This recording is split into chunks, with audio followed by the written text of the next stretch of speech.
All DemmSec videos are for educational purposes only. Techniques shown in these videos should only be used in lab environments or environments where authorization has been provided. What is going on, guys? It's Dale here from DemmSec, and today we're going to be making a Wi-Fi hacking device from a Raspberry Pi Zero W. And you catch me midway through the process here of downloading the image we need from the Raspberry Pi site. I'm not going to cover this much in too much detail, just because we've done it so many times. I'm actually using Etcher instead of Win32 Disk Imager here. Does the exact same thing, it's just a bit prettier. And this is going to take about 10 minutes to complete, so just go get a drink, chill out, wait for it to complete. And then what we need to do is jump into our Kali machine, drop that SD card into our Kali machine and let it mount up. Once our SD card has been recognized by Kali, what we need to do is go into this boot partition here. We need to edit this config.txt file, and right at the bottom we're just going to add a line, and all of this is going to be in the description. I'm going to share the link I used to get all this set up, which is why I'm running through it pretty quick. If you want an in-depth, slow, step-by-step tutorial, leave a comment down below and I'll do that. This is just going to kind of cut straight into the meat of how to go ahead and set up the actual software itself. So we've added the line there. We need to open the command line, cmdline.txt file. Also need to add a line here, and what this is going to do is allow it to be the Pi to be a USB Ethernet device as soon as it boots up, which is obviously pretty important for what we're trying to do here.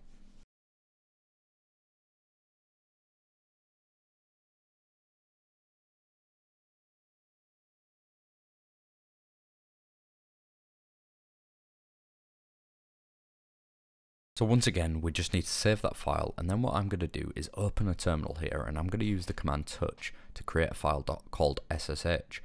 Touch just creates a file with no contents. It's a really simple command, but we really need to make this file so that SSH is enabled on boot, otherwise we're not going to be able to set this up headlessly, and it's a royal pain in the backside if you don't do it this way. So you're going to see me struggling to unmount it here, and that's just because I'm still in the folder in terminal. So now that I've come out of that, I can actually, unmount it, unplug it, and shove it into the Raspberry Pi. I thought I'd just record the assembly of this, and I've sped it up to 200%, so that's why I'm like going Super Saiyan mode, super speedy man. I just thought I'd show you this case, and this is what I got with Amazon. I can't remember who it came from. It was either Pi Hut or Pi Moroni, but it comes with this really nice like plexiglass, laser cut out magic case. And yeah, if you want one exactly like this, it comes with a little tin as well, and I'll leave the Amazon link down below if you want to pick yourself one up. Really cheap. So with my Pi now assembled, what I've gone ahead and done is plugged it into my computer. It's found a USB Ethernet device, and I've passed that through into my Kali VM. I'm now using Tshark, which is a command line packet analyzer, to get the IP address of the Pi. And the reason we have to do this is your Kali machine isn't providing an IP to the Pi isn't providing an IP to the Kali machine. Neither of them are a DHCP server. So by default it'll get some random 169 address, and in your case it won't be the same as mine. It'll be fairly random looking. But what I did is set my Kali machine's IP address to one in the same range as that, just a different IP. It just needs to be in the same range so that these two can chat. And you can see here, this is the first issue I had, and it's basically down to Network Manager in Kali, and later on I will disable it. But Network Manager is what you use to control your entire all your networking interfaces in the GUI, so it tries to take control of everything, and it basically just decided that I didn't deserve an IP address on that interface. So we can SSH into the Pi with the IP that we got from Tshark. Default credentials, Pi and Raspberry, standard practice. Still can't spell Raspberry. Those who've seen a few of my Raspberry Pi videos know that I have this weird issue where I can never type Raspberry first time. Who knows? So what I'm going to be doing now is setting up the Kali machine and the Pi itself, so the Pi can get an internet connection via the Kali machine over its USB Ethernet device, which may sound a bit weird, but all the commands I'm copy and pasting will be down below, and later on in the video I do go further into depth about IP tables and all that kind of stuff, which is why I'm not doing it.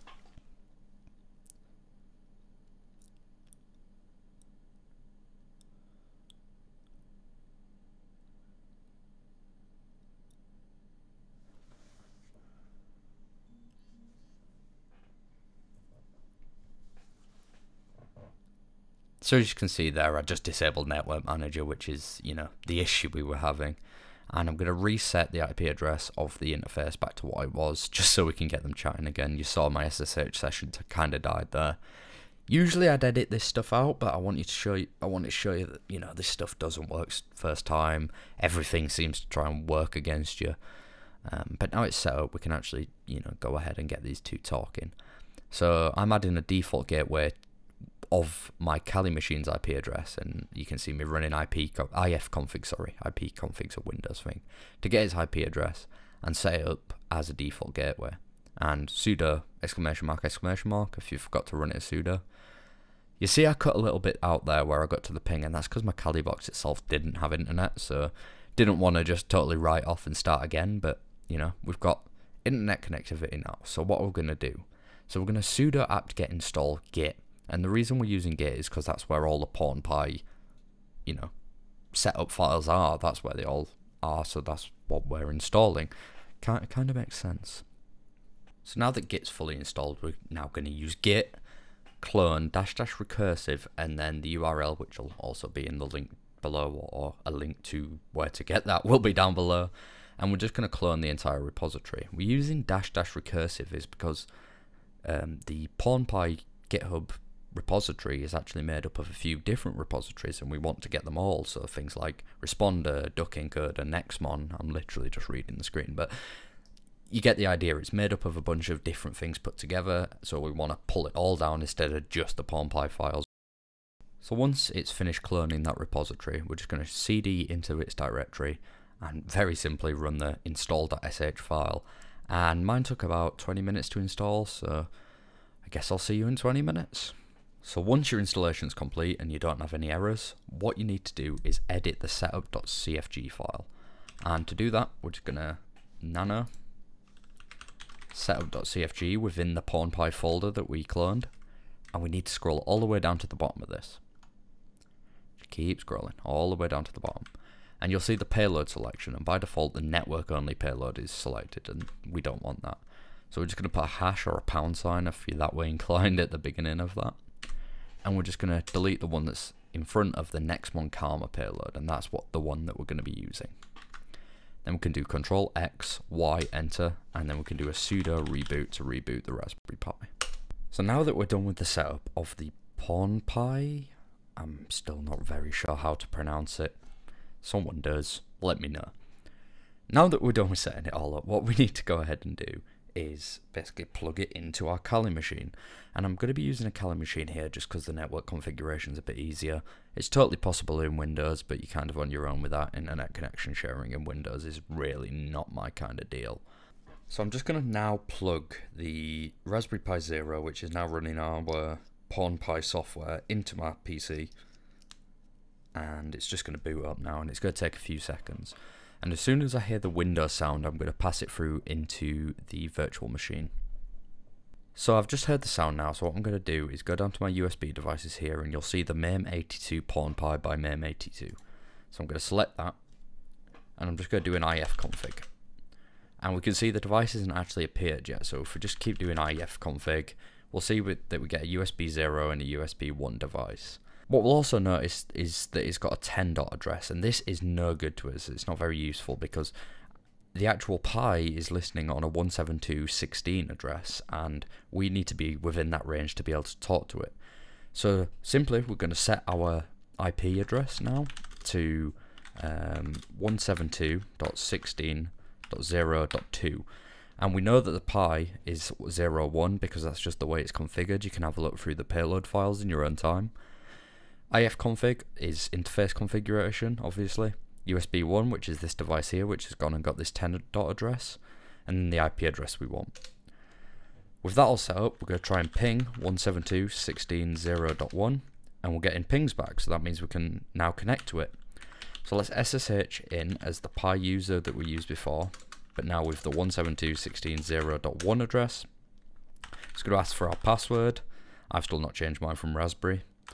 And apparently still cannot spell raspberry. I think I spelled it wrong again. No, there we go. So now that we have that set up, there's a few more configuration things we have to do. In the start, I kind of showed you quickly how we share the internet to the Pi in the first place to set it up, and we're basically going to replicate that same thing. All the while, this is automatically running the karma attack, and I'll show you that on my phone once we've got it all set up and we've got internet connection flowing. On the left here, this is our pawn Pi, our Pi. On the right here is our regular desktop, or our regular Kali VM. And we're just going to make a couple of changes here. So I'm going to grab the same command, and all the commands of course will be over on the blog or a link to where I'm basically stealing them from, but I will explain the commands as I'm putting them in. So the first one is this, and it's IP tables, which is the built-in firewall in Linux, and it's -T, and the -T is to select which table we're talking about. And in this case we're talking about NAT, and we can do a video about NAT later, but a lot of you guys will already know that NAT is the same kind of thing your router uses to get you onto the internet, you know, in layman's terms. And -A, which I've completely forgotten what it means, someone please comment below, because yeah, it's just not something I really delve into very much, but it means it's going into the post-routing section of the NAT. So what is it doing after it's gone over our NAT? The outbound interface is Ethernet 0. So masquerade basically means that it's going to use my Ethernet device's IP address to actually go out to the internet, but it allows IP tables to keep track of all these 172 addresses that are going to be flying around where the initial request is actually coming from. After this, we're going to paste another command, and as before, it'll be down below. And we've done this before, but this echoes the number 1 into this particular file here. So what this file does is tells the Linux kernel that it's okay to forward IP traffic. It's allowed to act as a router, and that's all it does, is just enables that functionality. And with that said, that's all we have to do on the Kali side. So let's jump back to the Pi. So the Pi has some configurations by default that we don't want. So the first one, we're going to do sudo screen -ls, and we'll see that we have a screen running. So I'm going to go screen -x, sudo screen -x, because it's running as root, and this is running responder. We want to get rid of that, otherwise all our traffic is going to be passed through responder, unless of course that is what you are wanting. So that's terminated now, and we're going to do sudo IP tables -table NAT, as we explained before, and -l, and I'm just going to expand this a little bit so you can see a bit easier. But in this case, you can see that we have these two rules at the top, the redirect rules, and that was what was taking all of the traffic in on the Wi-Fi interface and sending it via responder. And of course we've just stopped responder, so how do we get rid of these rules? We don't want them. So let's run the same command, and you can just use the up arrow on your keyboard to actually get your previous command. Line numbers is what I was looking for. And we see that we've got 1 and 2 here. So now that we have the line numbers, if we change this -L for a -D and then type pre-routing, which we're getting from up here, and then 1, and that's going to remove rule 1. But what actually happens now is, because we've removed rule 1, the one below it has jumped back up. So if we do it a second time, we won't get an error, and then if we list again, we don't have these rules. So now that we're done removing rules, there's a few we have to add, and they're going to look very similar to the ones that we've just done on our Kali machine. So let's grab the exact same IP tables command and let's change it again. So in this case, it's USB 0 is the interface it's going out of. Where is the internet coming from? From the Pi's perspective, it's coming over the USB interface that we have connected to our Kali machine. So we're going to run this, and we need to run this as sudo because we're actually running as the Pi user. So that's added that now. And then we have to use the same command we did before, and I'm actually going to go sudo su, which is going to give me a root shell, and I'm going to use this, the exact same command, which tells it it's okay to forward traffic over, you know, it's allowed to act as a router, it's allowed to pass traffic, that's all that means. I'm sure there are some semantics to it, but for most people's usage, that is what it means, that's what, as far as they need to know. And then the final thing, we need to add a default gateway. So if we do sudo root add -net default, which is our default, and gateway. And in this case, we're going to change this IP address to the 172.16.0.2 address that we added to our Kali machine. So if all's gone well, I'm just going to double check that I can actually get to the internet on my Kali machine because I've been having some issues. If we do ping -8.8.8.8 we can get to the internet through the Pi. But what happens if we try and do ping google.com? In this case it's working, so it's actually grabbed the DNS server from upstream. If that didn't work, and I'll show you this anyway because for a lot of you it isn't going to work, you need to go to etcresolve.conf, and in here it'll have a name server which is probably not the one you're looking for. We can just set ours to Google for now. So there's a few more steps just before we can go ahead and set up, get onto the phone and actually start bringing in targets. And we need to edit a couple of config files. So we're going to do sudo nano /tmp /DNS mask _wifi conf. And there's going to be a few configuration options we need to change here. So we need to set a router, so the clients that are going to be connected to our Wi-Fi network need to know how to get to the internet. And in that case, it's going to be 172.24.0.1, which is the same listing address here, but that's actually the IP address on the Wi-Fi interface, the one where all the Wi-Fi clients are going to be looking for internet. And we're also going to have to set a DNS server. So in our case, we're going to use Google's DNS. We could actually use the Pi itself if we wanted to. If we wanted to, do some DNS hijacking, send them to nefarious pages, all that kind of cool stuff. But in our case, we just want connectivity, so we're going to go for that. So I've just run PSAUX, and I'm looking for a specific DNS mask entry. And in this case, you can see it's here. This is where DNS mask is running, and we want to actually restart that. So you can see the process ID is here, and if we just do kill 410, sudo kill 410, that's killed it, and then we can do sudo DNS mask -c, and then that temp DNS mask wifi.conf. And now if we actually connect to the device, and I'm going to switch over to my phone here, we should have an internet connection.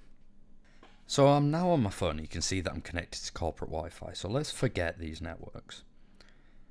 And cool, we've forgotten the networks.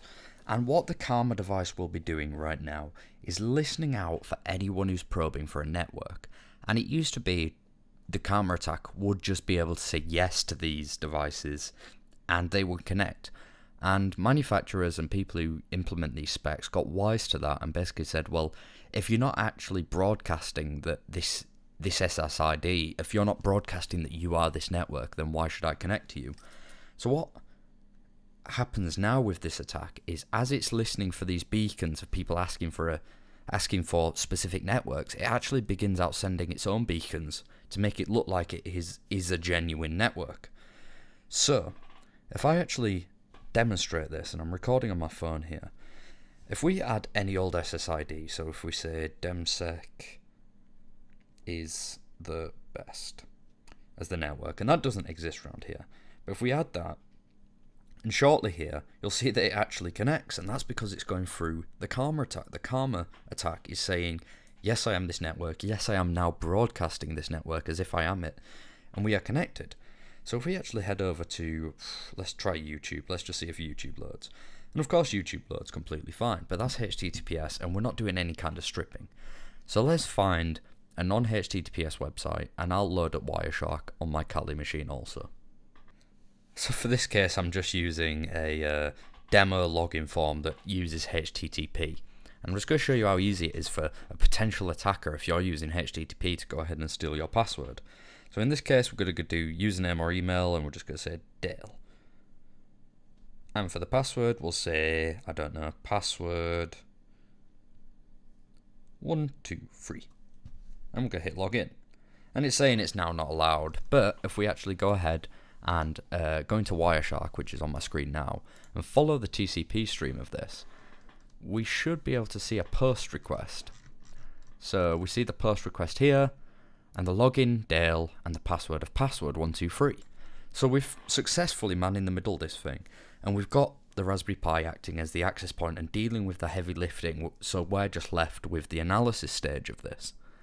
And I guess the final point on this is, a lot of you people are going to be asking, well, why do I want a secondary device? I can use my Alpha or my TP link to spawn up my own network. And for me, it's kind of nice having a standalone device which deals with that stuff. So then when I'm using my regular tools on my desktop, I'm not also having to manage all this other stuff. It just kind of plugs in and works.